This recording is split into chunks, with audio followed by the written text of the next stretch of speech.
Wasallam. Allahumma salli ala Muhammad wa ala ali Muhammad. Mudah-mudahan kita ini adalah umatnya yang senantiasa bangga untuk berada di atas sunnahnya, senantiasa berupaya untuk mendalami hukum, aturan, dan sunnah-sunnah yang telah beliau ajarkan, untuk kemudian kita berharap kita bisa istiqamah berada di atas sunnah itu. Karena yakinlah bahwa satu-satunya jalan keselamatan itu hanyalah ketika kita berada di atas garis, di atas jalan yang sudah ditentukan oleh Rasulullah Sallallahu Alaihi Wasallam. Setiap kali kita mencoba menjauh dari jalan itu, maka setiap kali itu pula berarti kita menumpuk kebencian Allah terhadap diri kita. Tapi kalau seandainya kita semakin hari semakin dekat dengan sunnahnya beliau, maka itu artinya kita semakin menumpuk dan mendulang cinta dari Allah Subhanahu wa Ta'ala. Mudah-mudahan kita semua bisa mendapatkan syafaatnya di yaumul mahsyar, yauma la yanfa'u malun wala banun illa man atallaha biqalbin salim. Ikhwati fillah, ma'asyiral hadirin wal hadirat, rahimani Allah wa iyyakum.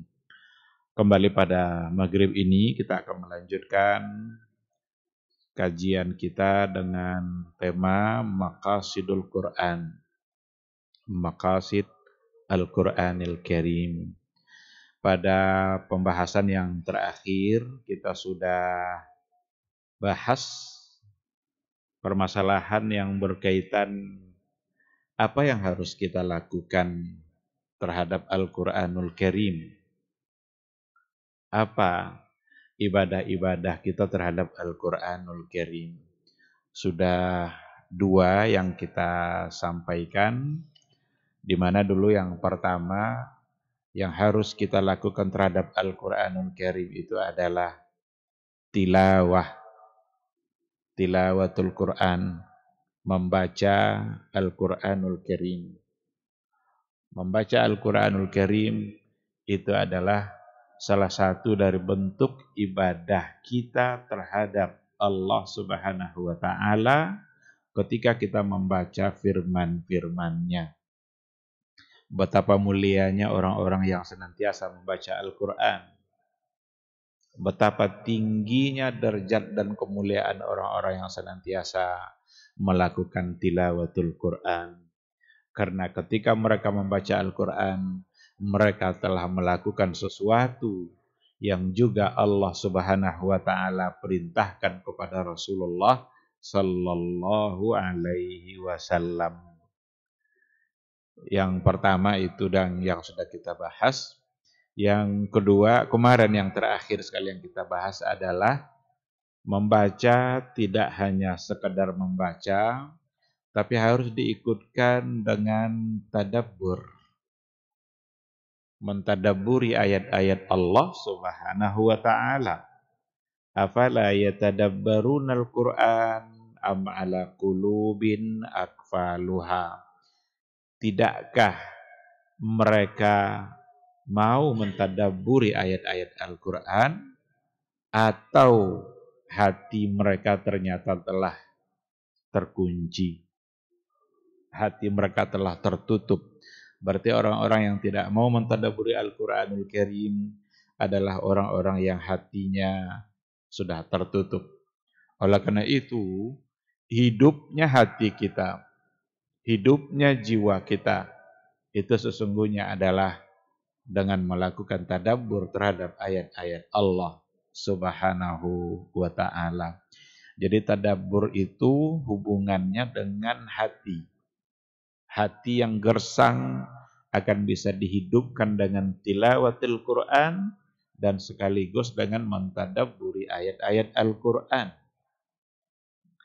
Tilawah itu sesuatu yang sangat baik untuk dilakukan dan akan lebih sempurna lagi kalau seandainya tilawah kita ikutkan dengan tadabbur ayat-ayat Al-Qur'anul Karim.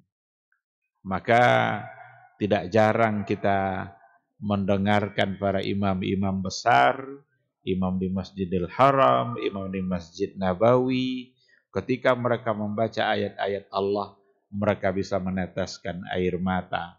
Ketika mereka membaca firman-firman Allah dalam Al-Quranul Karim, mereka bisa menangis.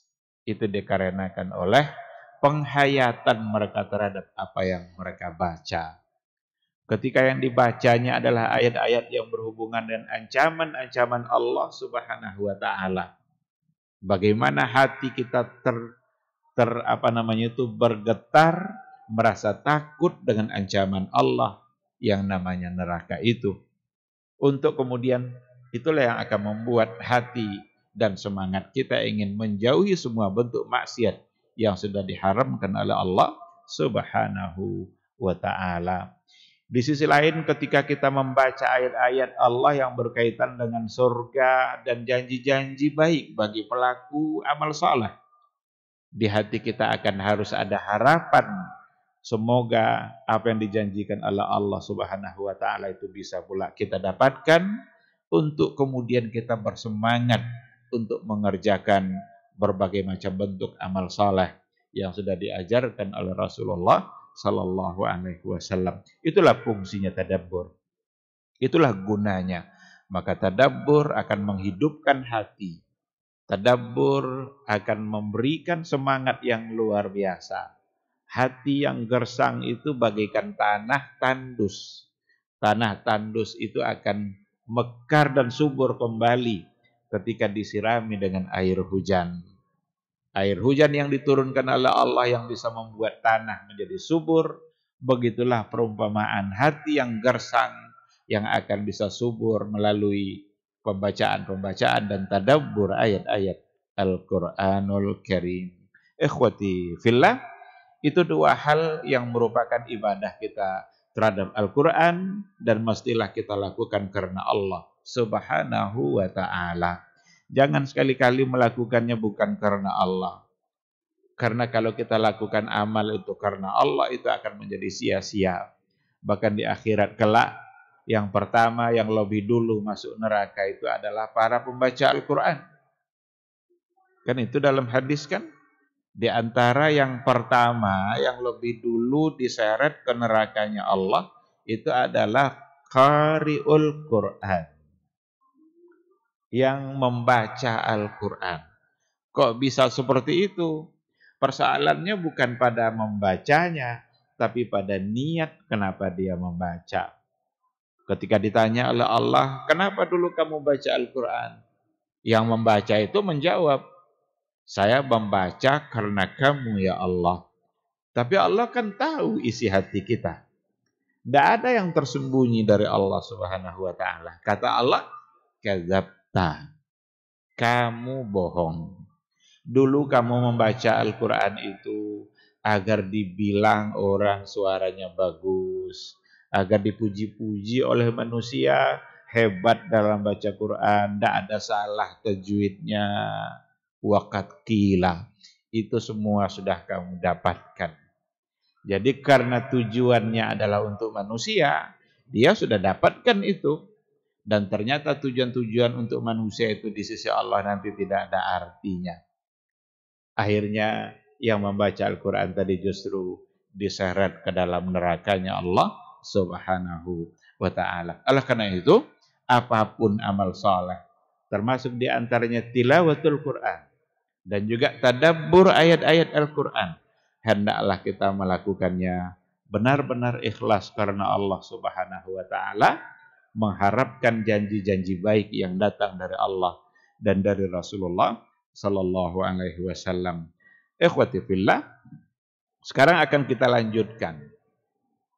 Apalagi yang harus kita lakukan terhadap Al-Qur'anul Karim selain dari dua yang tadi sudah kita sampaikan.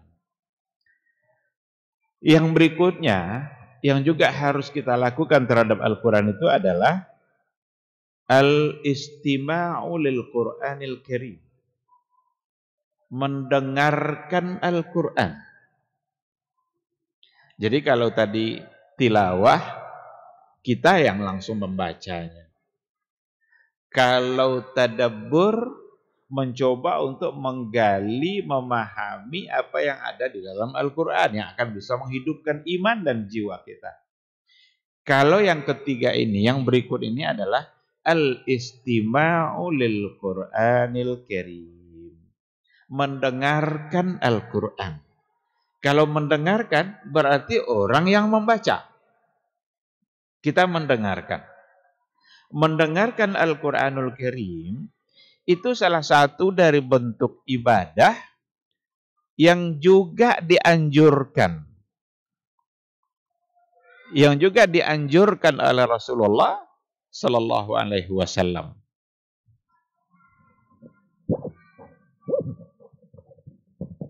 Mati mic-nya.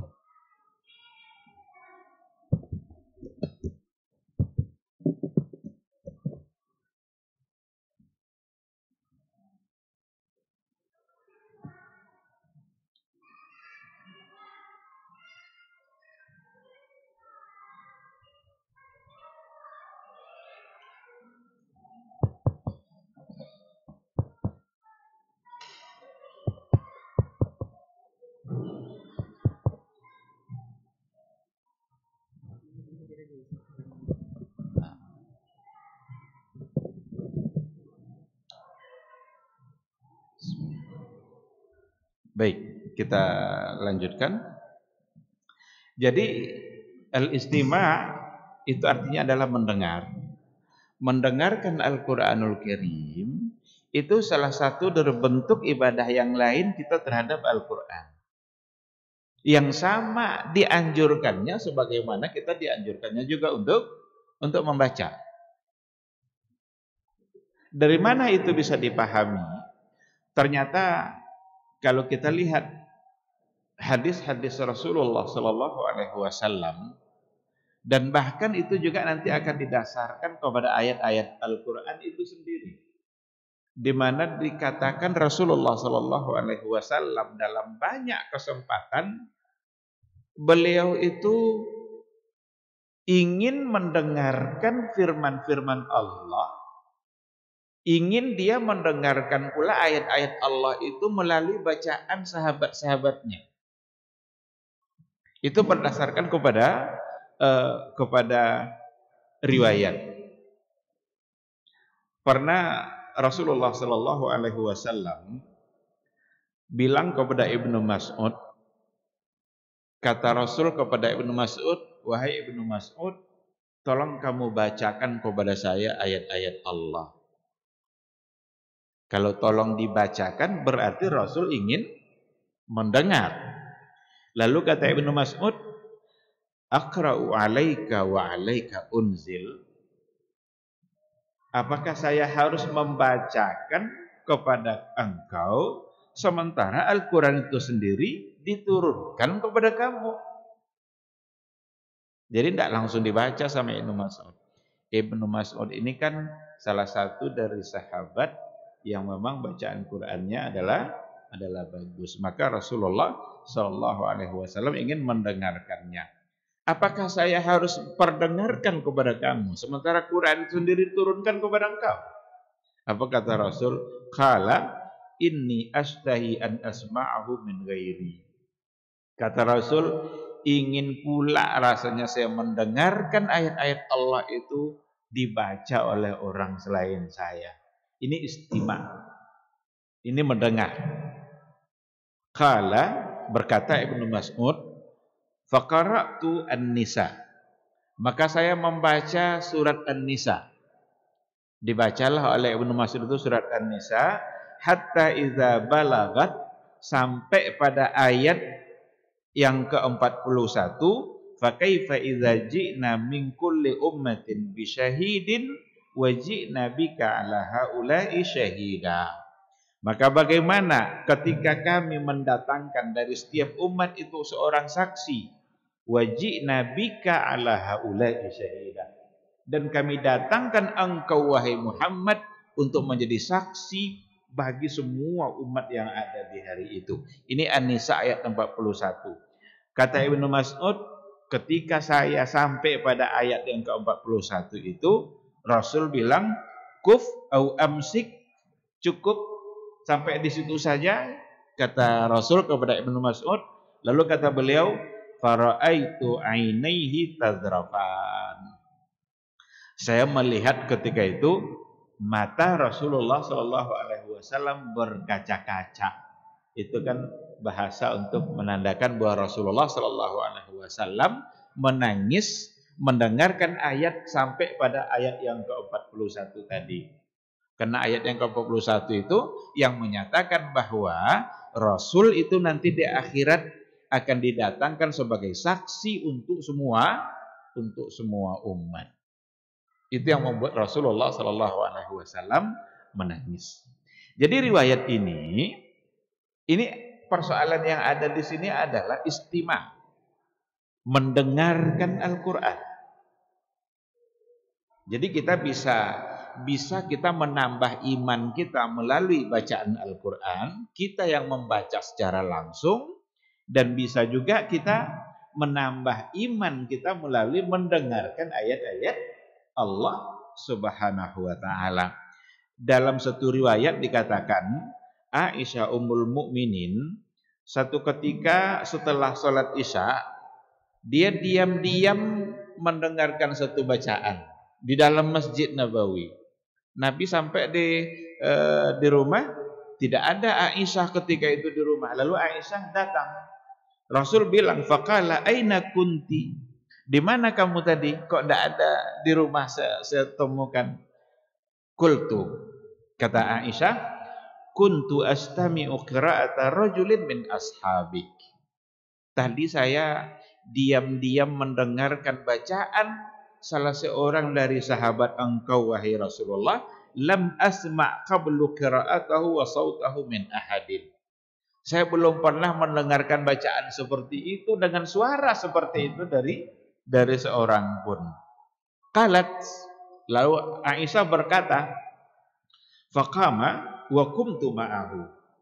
Rasul ketika itu berdiri, pergi mendengarkan juga ayat itu. Wa kumtu ma'ahu, dan saya ikut pula bersama Rasul, kata Aisyah. Hatta stama'a lahu, sampai akhirnya Rasul berhasil mendengarkan apa yang tadi didengarkan oleh Aisyah Ummul Mukminin. Tsummal tafata ilaiha, kemudian Rasul menoleh kepada Aisyah, faqala, lalu ia berkata, Rasul berkata, apa kata Rasul? Hadza Salim maula Abi Hudzaifah. Yang membaca tadi itu adalah Salim maula Abi Hudzaifah, seorang budak yang pernah dimerdekakan oleh Abu Hudzaifah. Jadi dia dimerdekakan oleh Abu Hudzaifah. Alhamdulillahilladzi ja'ala fi ummati mithla hadza. Segala puji bagi Allah yang telah menjadikan pada umatku orang yang seperti ini. Itu ucapan Rasulullah sallallahu alaihi wasallam. Jadi dari dua riwayat itu kita bisa ambil satu kesimpulan bahwa ternyata Rasulullah Shallallahu Alaihi Wasallam sendiri orang yang memang Al-Quran itu diturunkan kepadanya, tetapi dia melakukan sesuatu yang lain, yaitu mendengarkan bacaan Al-Quran yang dibaca oleh orang lain. Satu di antara sahabat-sahabat yang pernah membacakan kepada Rasul itu adalah Ibnu Mas'ud. Ada lagi dalam satu riwayat dikatakan Rasulullah Shallallahu Alaihi Wasallam mendengarkan Abu Musa al-Ash'ari. Ada salah seorang sahabat namanya Abu Musa al-Ash'ari yang juga membaca Al-Quranul Karim, wa huwa yaqra'ul Qur'ana bi sautihil jamil. Abu Musa al-Ash'ari ini membaca ayat Al-Quran dengan suaranya yang sangat indah. Faqala, lalu Rasul berkata, karena Rasul mendengarkan bacaan Abu Musa al-Ash'ari ini. Rasul berkata, laqad utiya hadza mizmaran min mazamiri ali Daud. Sungguh telah diberikan kepada orang ini, maksudnya adalah Abu Musa al-Ash'ari, mizmaran min mazamiri ali Daud. Suara yang indah bagaikan indahnya seruling Abi Daud. Jadi Nabi Daud kan adalah nabi yang juga sangat terkenal indahnya suaranya. Jadi apa yang dilantunkan oleh Abu Musa al-Ash'ari dengan suaranya yang indah itu merdunya bagaikan merdunya suara keluarga Daud. Ikhwati fillah, kita sudah lihat tadi ada Rasul Shallallahu Alaihi Wasallam yang mendengarkan langsung, ada Aisyah yang juga mendengarkan, dan ada Abu Musa yang membaca ayat Al-Quran yang didengarkan oleh Rasulullah Shallallahu Alaihi Wasallam. Riwayat itu semua menyimpulkan dan memberikan satu kepastian kepada kita bahwa mendengarkan Al-Quranul Karim itu sesungguhnya salah satu dari bentuk ibadah kita terhadap Al-Quranul Karim. Kan kadang-kadang kan kita capek untuk membaca langsung. Udah lama kita baca, pada akhirnya mungkin kita akan capek untuk saat itu. Lalu boleh kita ganti.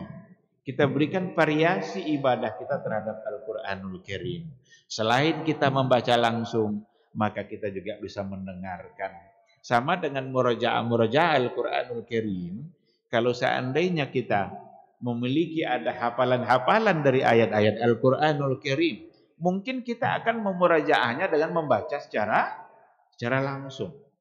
Tetapi ada cara lain yang juga tidak kalah nilai ibadahnya, yaitu ketika kita mendengarkan dari orang lain yang membacanya.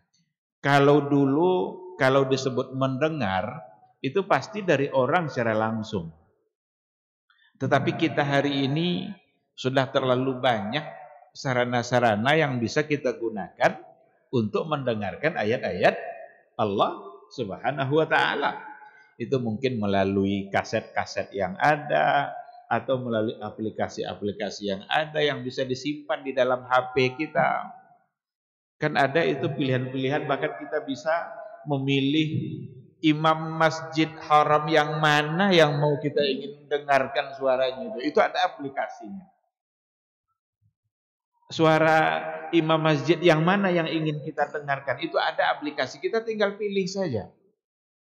Sampai-sampai muncul pula pembahasan apakah HP atau kaset itu sama dengan mushaf.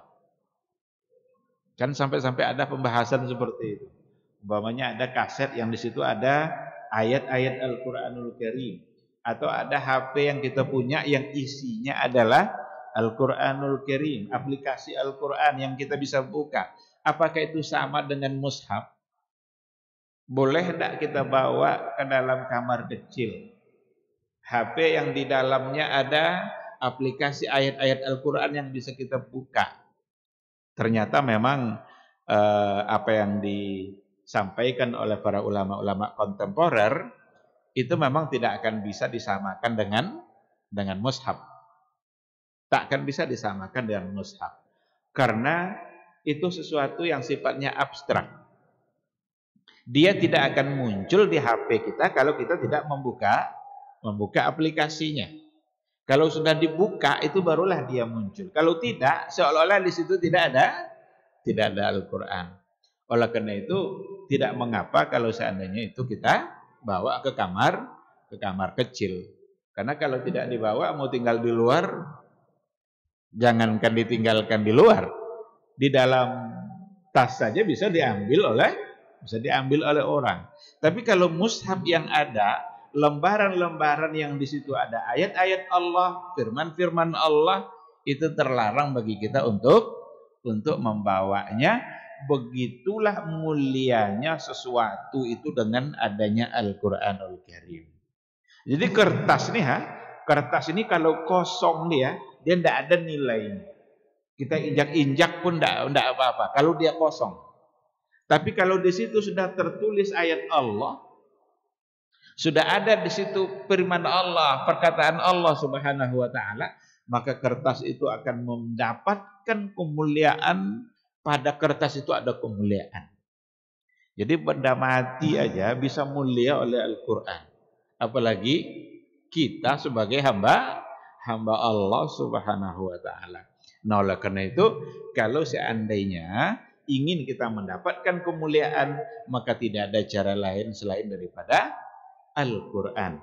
Ambillah kemuliaan itu dari Al-Qur'anul Karim. Bacalah, tadabburilah, simaklah, dengarlah. Waktu yang kita habiskan untuk mendengarkan ayat-ayat Allah, itu semua detik waktu kita akan bernilai ibadah di sisi Allah Subhanahu wa taala. Sama halnya dengan ketika habiskan waktu kita untuk membaca secara langsung ayat-ayat Allah Subhanahu wa taala. Ikhwati fillah,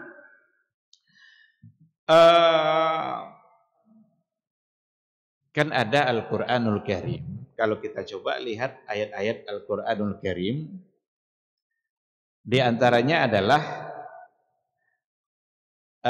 ayat-ayat yang menceritakan bagaimana mendengarkan ayat-ayat Allah itu bisa menambah iman.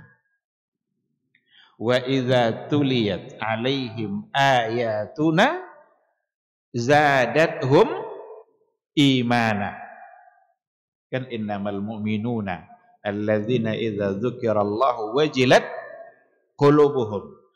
Orang-orang beriman yang sesungguhnya itu adalah idza dzukirallah, apabila disebut nama Allah, apabila disebut Allah, wajilat qulubuhum, bergetar hatinya, tergugah hatinya.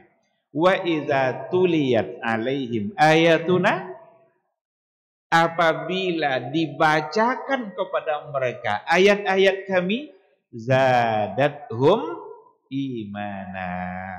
Zadathum imana, bertambahlah keimanan mereka. Ketika dikatakan tuliyat alaihim ayatuna, dibacakan kepada mereka. Kalau dibacakan berarti apa di sini? Berarti mendengarkan ayat-ayat Allah yang dibaca. Dan Allah katakan zadathum imana, maka bertambah iman mereka. Maka mendengarkan Al-Qur'an, mendengarkan ayat-ayat Allah, itu sesungguhnya salah satu cara untuk menambah iman dan ketakwaan kita kepada Allah Subhanahu wa taala. Tapi lagi-lagi mendengar di sini sama seperti membaca, tidak hanya sekadar mendengar yang diikutkan dengan pemahaman yang ada dalam ayat-ayat Al-Qur'anul Karim. Tapi setidaknya ketika kita tidak paham dengan isinya, kita hanya mendengar itu saja, itu sesungguhnya sudah menjadi sebuah pahala, sebuah kebaikan. Daripada kita mendengarkan hal-hal yang lain, maka kalau kita dalam mobil, kita sedang nyetir, daripada kita mendengarkan musik-musik yang tidak mendatangkan pahala apapun, jangan-jangan mendatangkan dosa. Lebih baik kita mendengarkan ayat-ayat Allah, yang dengan mendengarkan itu saja kita bisa mendapatkan pahala. Mendengar saja itu bisa mendapatkan pahala dan bisa menambah iman kita. Begitulah kemuliaan yang akan kita dapat melalui Al-Qur'anul Karim.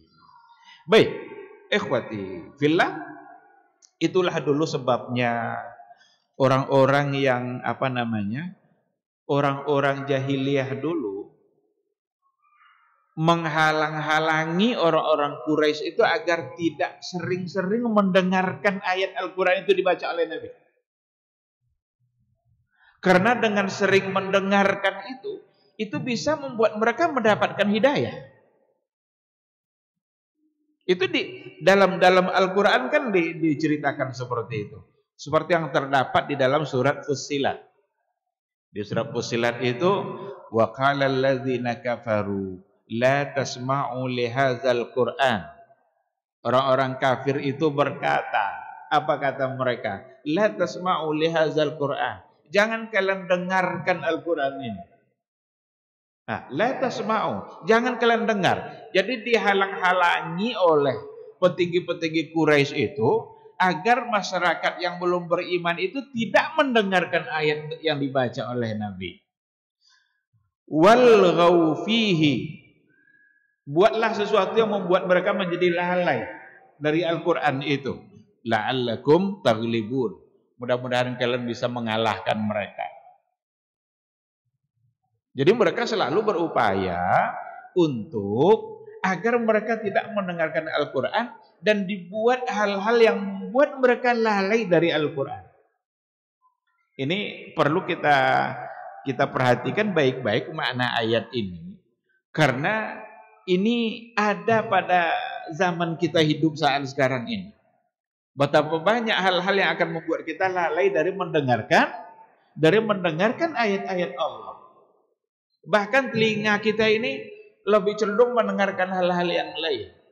Nggak betah dia kalau untuk mendengarkan lama-lama ayat Al-Qur'an. Itu ciri-ciri orang yang hatinya rusak.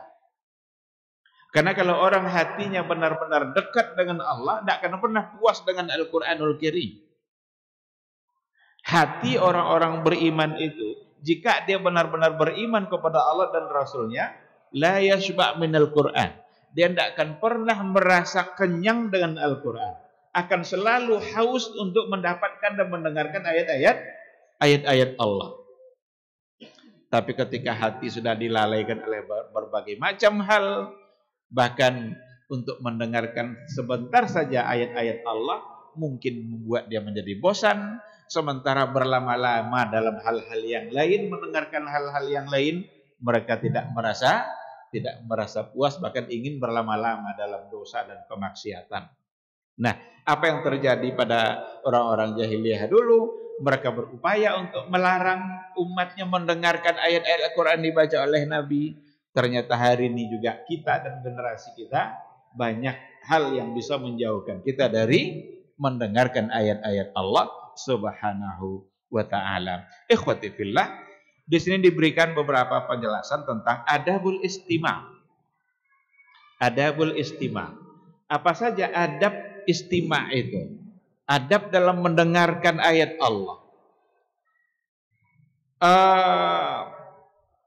Dikatakan bahwa makna dari kita coba dulu. Yang pertama sekali, adabnya adalah al-insat wal isgha.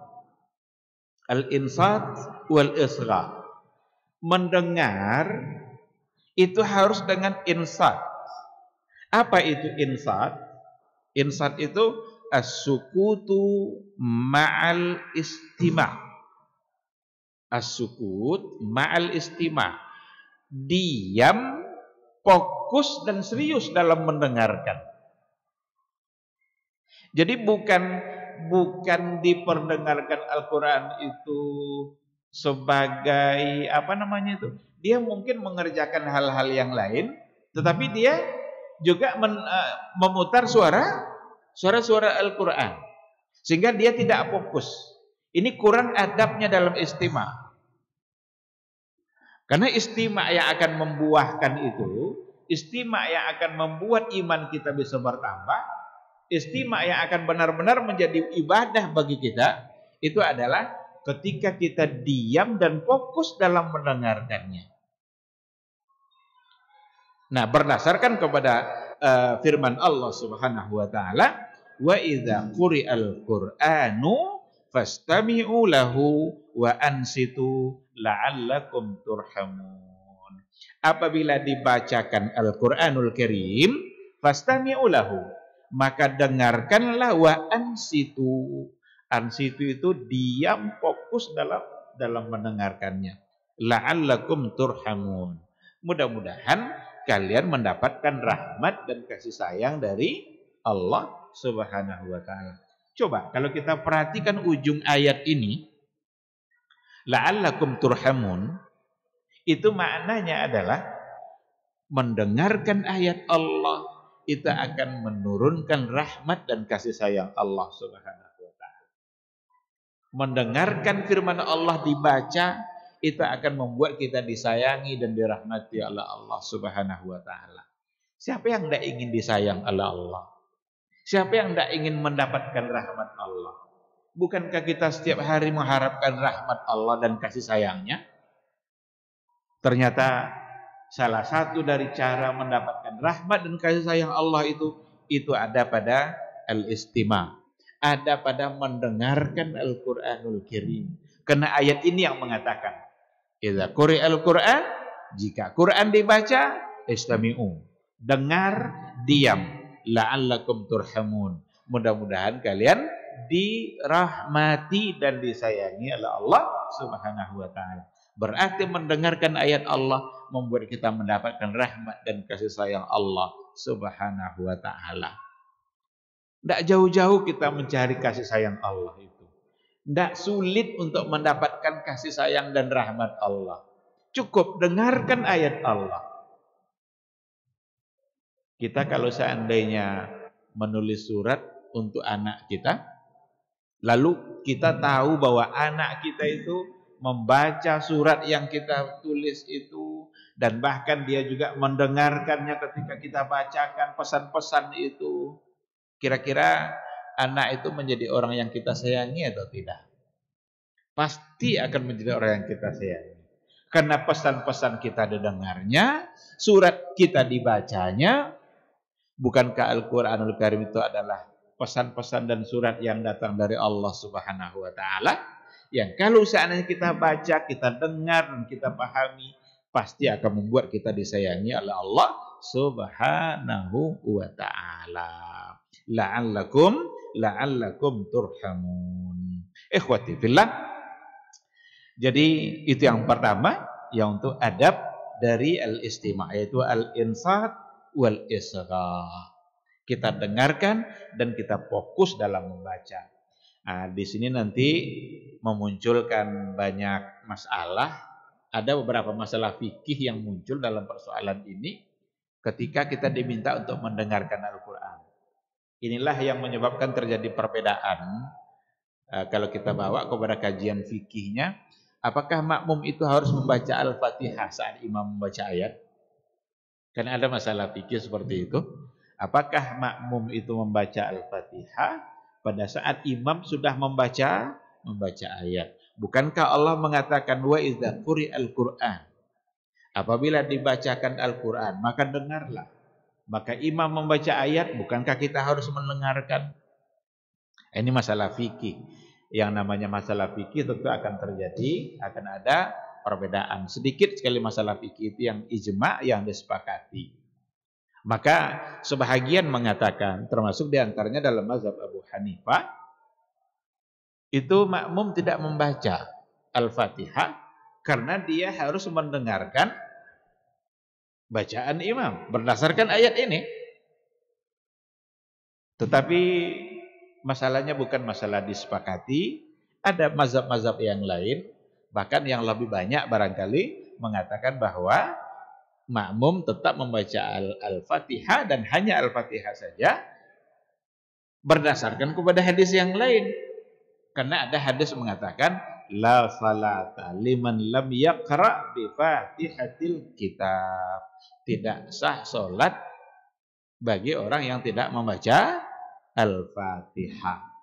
Ayat ini hadis ini langsung berhubungan dengan persoalan bacaan Al-Fatihah. Sedangkan ayat yang tadi itu ayat yang bersifat umum yang tidak khusus mempersoalkan bacaan Al-Fatihah, tapi itu umum.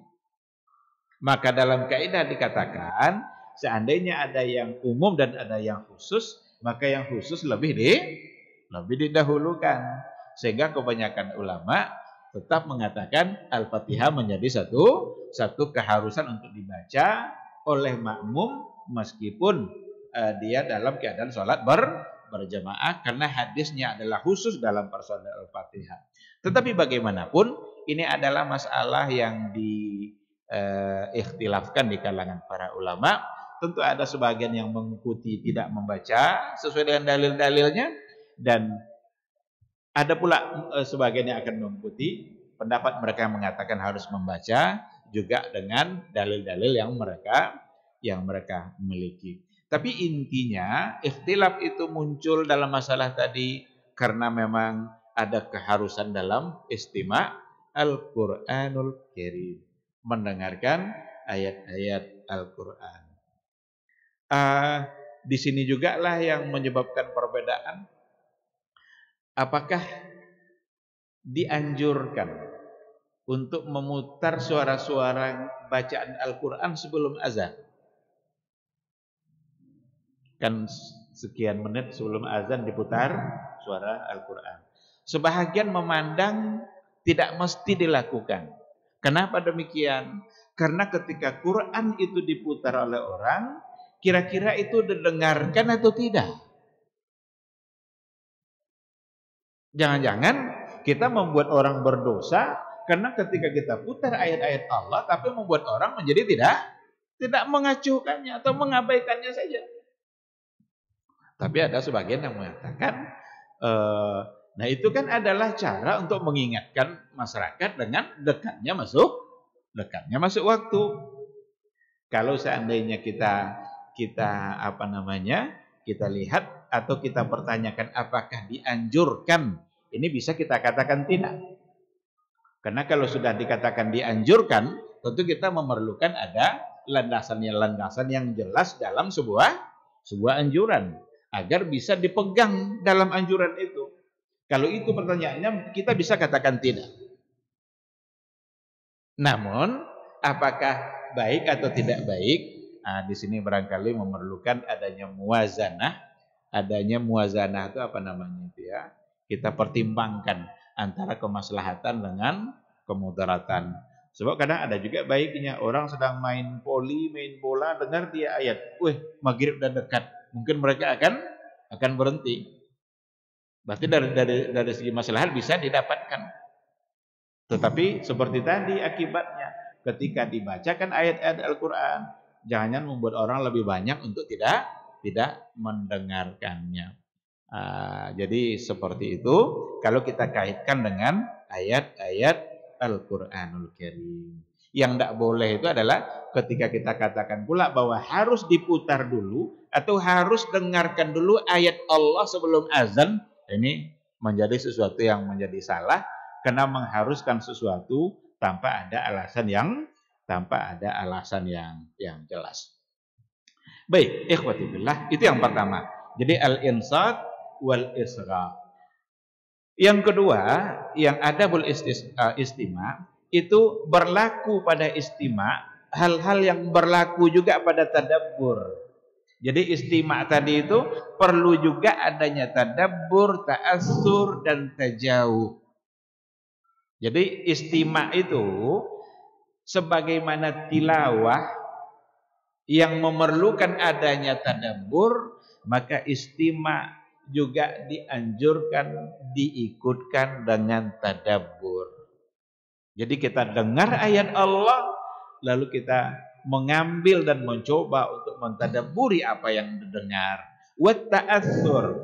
Ta'assur itu apa namanya itu? Berpengaruh mendengar itu ke dia. Ada pengaruhnya. Wa tajawub, ada respon. Jadi ketika yang dia dengar itu adalah ya ayyuhalladzina amanu, hai orang-orang yang beriman, tubu ilallahi taubatan nasuha, bertaubatlah kepada Allah dengan taubat nasuha. Dia tidak baca, tapi dia dengar. Ketika dia mendengarkan ayat-ayat yang tadi itu, ada ta'atsur, ada pengaruhnya di hati dia, ada responnya. Berarti ketika yang dipanggil ada orang-orang beriman, maka dia merasa terpanggil oleh apa yang dia dengar. Kan ketika kita bicara tadabbur pada pertemuan yang sebelumnya, kita katakan bahwa pada saat ayat-ayat Allah itu dibacakan atau disampaikan atau kita baca sendiri, jangan kita menganggap ayat itu untuk orang lain. Jangan dianggap itu untuk orang lain. Bisa terjadi seperti itu. Kita mendengarkan ceramah umpamanya, ada ustadz yang berceramah, dibacanya satu ayat. Ayat itu berkaitan dengan persoalan ghibah umpamanya. Wala yaghtab ba'dukum ba'dha, janganlah kalian saling menghibah. Kadang di hati kita ngomong, ini ustadz ini nyinggung si fulan nih. Ini ustadz ini yang dimaksudnya adalah orang ini nih. Enggak. Jangan larikan ke orang. Tapi setiap kali kita membaca, mendengarkan ayat-ayat Allah, kita harus membawa ayat itu kepada diri kita, bahwa kitalah yang diminta oleh Allah melalui ayat itu. Maka membaca ayat-ayat Allah, mendengarkan ayat-ayat Allah, itu sesungguhnya kita sedang berkomunikasi, kita sedang berbicara langsung dengan Allah Subhanahu wa ta'ala, tapi melalui firman-firmannya yang ada. Ya ayyuhallazina amanu ittaqullaha haqqa tuqatih. Hai orang-orang yang beriman, bertakwalah kepada Allah. Ini yang dipanggil nih orang beriman nih. Apa isi panggilannya? Bertakwa. Berarti ada orang beriman yang tidak bertakwa. Ada orang beriman tapi kadar imannya bisa menurun. Karena iman itu sifatnya fluktuatif, kadang tinggi, kadang rendah. Maka diajak oleh Allah melalui ayat ini. Ya ayyuhallazina amanu, hai orang-orang beriman, ittaqullaha haqqa tuqatih. Bertakwalah kepada Allah dengan sebenar-benar takwa. Ketika kita dengarkan ayat ini dibaca, yang harus ada di hati kita adalah kita bertanya, apakah saya sebagai orang beriman sudah memberikan ketakwaan yang sebenarnya kepada Allah atau belum? Jadi kita yang merasa bahwa kita ini dipanggil langsung oleh Allah melalui ayat yang tadi didengarkan. Nah, oleh karena itu adab yang kedua, at-tadabbur wa ta'assur wa tajawub.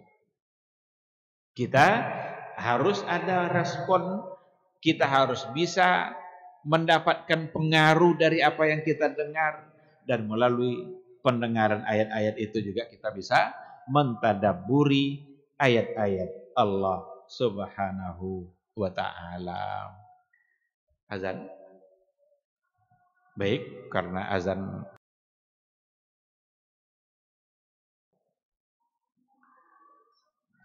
Majtama'a qaumun fi baitin min buyutillah yatluna kitaballah wa yatadarasunahu fima bainahum illa nazalat alaihimus sakinah wa ghasyiyatuhumur rahmah wa haffat bihimul malaikah wa dzakarahumullahu fiman indah.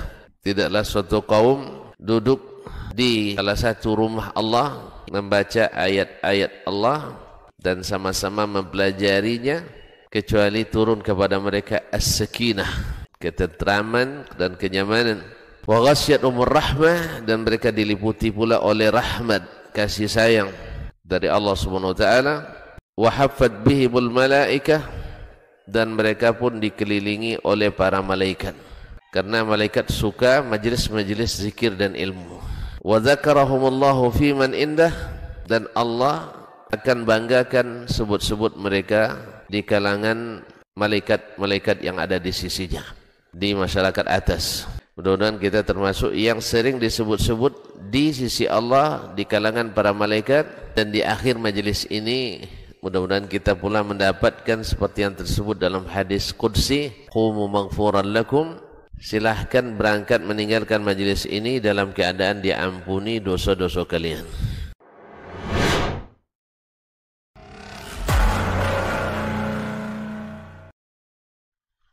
orang yang keluar dari rumahnya menuju rumah Allah untuk menuntut ilmu syar'i, maka sungguh dia sedang berjalan di jalan ilmu, dan itu akan memudahkannya untuk menuju surga Allah Subhanahu wa taala. Man salaka tariqan yatlubu fihi ilman salaqallahu bihi tariqan min turuqil jannah. Barang siapa yang menempuh sebuah jalan, jalan yang ditempuhnya adalah jalan menuntut ilmu, maka Allah akan mudahkan jalannya untuk menuju surga Allah Subhanahu wa taala. Orang yang berangkat ke masjid untuk menuntut ilmu syar'i dianggap sebagai jihad fi sabilillah. Nabi alaihi salatu wassalam bersabda, "Man dakhala masjidana hadza," barang siapa yang memasuki masjid kami ini, yakni Masjid Nabawi, liyata'allama khairan, untuk belajar atau mempelajari kebaikan, au yu'allimuhu, atau dia mengajarkan kebaikan, kal mujahidi fi sabilillah, adalah seperti orang yang berjihad di jalan Allah. Mudah-mudahan kehadiran kita di rumah Allah yang mulia ini, tujuan kita hanya satu, untuk mencari ridha Allah tabaraka wa taala. Mudah-mudahan ilmu yang kita pelajari, ilmu yang memberikan keberkahan, yang menerangkan jalan kita dan senantiasa menjaga kita di jalan Allah Subhanahu wa taala.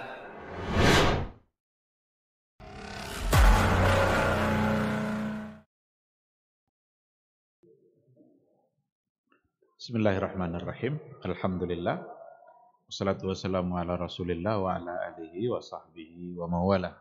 Ikhwati fillah, ma'asyiral hadirin wal hadirat, rahimani Allahu wa iyyakum. Kembali kita kepada materi kita sebentar sebelum kita bertanya jawab, seandainya ada yang perlu dipertanyakan. Dari apa yang tadi disampaikan, nampak oleh kita kedudukan istima' lil Quran, kedudukan mendengarkan ayat-ayat Al-Quranul Karim, di mana di situ ada nilai ibadah yang sama dengan membaca Al-Quran. Jadi mendengarkan sebagai sebuah ibadah, sebagaimana kita membaca sebagai sebuah ibadah. Cuma wallahu alam, apakah kalau membaca itu kan setiap huruf dari yang kita baca, maka itu akan dinilai sebagai pahala. Tapi kalau dipertanyakan apakah setiap huruf yang kita dengar, apakah juga akan mendapatkan pahala atau tidak? Wallahu alam, saya tidak tahu. Tapi ketika mendengar itu benar-benar diikutkan dengan adabnya, adab itu al-insat, diam dan fokus dalam mendengar, kan seolah-olah hatinya itu juga ikut membaca, walaupun lidah tidak, karena hanya dia fungsikan telinganya, tapi hatinya bisa ikut. Itu tidak mustahil bisa mendapatkan hal yang sama. Tapi yang jelas, ini bagian dari variasi ibadah kita terhadap Al-Quran. Capek kita dengan membaca, kita pindah kepada ibadah yang bentuk yang lain, yaitu mendengarkan Al-Quran. Di sini diberikan beberapa bentuk pendengaran dalam Al-Quran. Ada diistilahkan dengan sima'ul mu'minin al-muta'atsirin. Bagaimana mendengarnya orang-orang beriman terhadap Al-Quran. Bagaimana pula sima'ul mu'anidin al-kafirin, pendengaran orang-orang kafir yang mengingkari Al-Quran. Dan ada yang ketiga, sima'ul munharifin lil kalim, ketika al-munharifin, munharif itu orang-orang yang menyimpang, orang-orang yang menyelewengkan ayat-ayat Allah, seperti orang-orang munafik, orang-orang yang menyelewengkan. Dulu ada orang-orang jahiliyah yuharrifunal kalima an mawadhi, mereka merubah-rubah ayat itu. Tentu saja pendengaran yang dituntut dari kita adalah mendengarnya orang-orang beriman, yang diikutkan dengan hati dan akal pikirannya ketika mendengarkan ayat-ayat Allah. Adapun cara mendengarnya orang-orang yang ingin mendurhakai Allah, atau orang-orang yang menyelewengkan ayat-ayat Allah, ini akan berbuah hal yang tidak baik, karena bahkan mereka melalui pendengarannya itu mencari celah-celah mana yang bisa diselewengkan isi-isi dari Al-Quran, Al-Quranul Karim.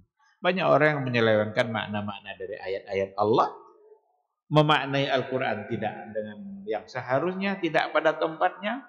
Ini tentu saja sesuatu yang tidak dibenarkan. Yang harus kita lakukan adalah mendengar yang diikutkan dengan hati dan akal pikiran kita, sehingga pendengaran kita terhadap Al-Quran itu bisa menambah iman. Inilah yang wa iza tuliyat alaihim ayatuna zadathum imana. Apabila dibacakan kepada mereka ayat-ayat kami, maka bertambahlah iman mereka. Mudah-mudahan iman kita selalu meningkat dengan seringnya kita mendengarkan ayat-ayat Allah Subhanahu wa ta'ala. Ini mungkin yang bisa kita bahas pada pertemuan kita kali ini. Kalau ada pertanyaan silahkan. Tapi saya ingin kembali kepada sebelum bertanya. Ada yang ditanyakan pada pertemuan yang sebelumnya. Apakah iqamah itu ada jawabannya sama seperti azan atau tidak? Ini yang dulu pernah dipertanyakan.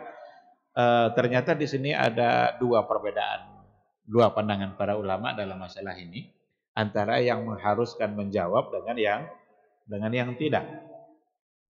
Yang mengharuskan menjawab iqamah sama seperti azan itu menggunakan keumuman hadis perintah menjawab azan. Karena iqamah itu juga disebut sebagai azan. Kan sallu bainal azanaini, salatlah di antara dua azan. Ini dua azan di sini jangan dipahami dua azan salat Jumat. Karena pada masa Nabi belum ada dua kali azan dalam salat Jumat, baru ada pada masa Utsman bin Affan. Maka antara dua azan itu maksudnya adalah azan wal iqamah. Jadi iqamah itu disebut dengan azan. Nah, ketika ada perintah dari Nabi untuk menjawab azan, iqamah juga disebut azan.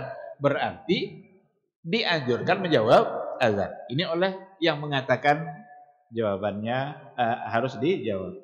Tapi itu tidak menjadi hal yang disepakati oleh para ulama.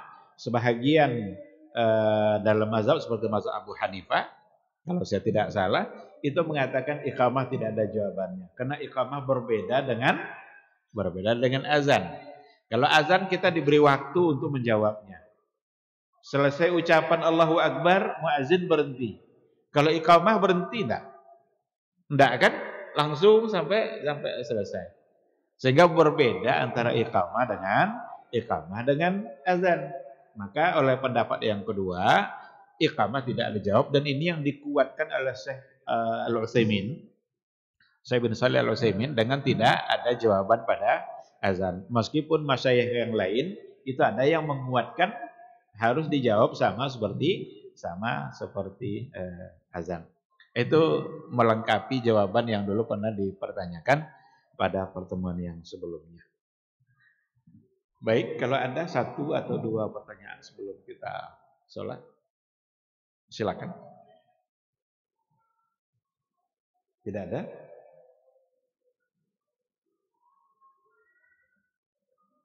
Baik, kalau tidak ada, ya barangkali kita cukupkan sampai di sini. Mudah-mudahan apa yang kita bahas pada malam hari ini bisa kita pahami, menjadi ilmu bagi kita. Kita berharap semoga kita tetap istiqamah dan diberikan semangat ibadah oleh Allah sampai akhir hayat nanti. Amin, amin ya rabbal alamin. Subhanakallahumma wa bihamdika asyhadu an la ilaha illa anta astaghfiruka wa atubu ilaik. Wassalamualaikum warahmatullahi wabarakatuh.